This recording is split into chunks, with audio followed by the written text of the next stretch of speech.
दत्त जयंतीनिमित्त मुख्यमंत्री शिंदे यांनी विविध ठिकाणी भेटी दिलेल्या आहेत। दत्त कृपेने मुख्यमंत्री झाल्याचं सांगत आपलं सरकार आल्यानंतर सर्व निर्बंध हटवल्याची प्रतिक्रिया मुख्यमंत्री शिंदेंनी यावेळेला दिलेली आहे।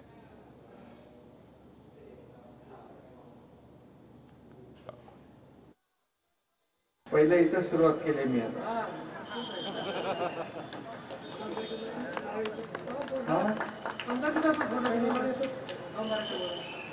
काय आमदारकीचं नारळ इथं पडलंय, आमदारकीचं नारळ इथं पडलाय पहिला आणि बोर्ड पण मग तुम्हाला बोर्ड काढायला लावलेला।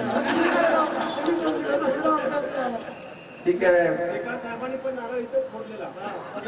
दत्तगुरूच्या कृपेने सगळं चांगलं चाललंय, व्यवस्थित आहे। या राज्याचा मुख्यमंत्री देखील दत्तकृपा आणि आपल्या आशीर्वादामुळे झालोय।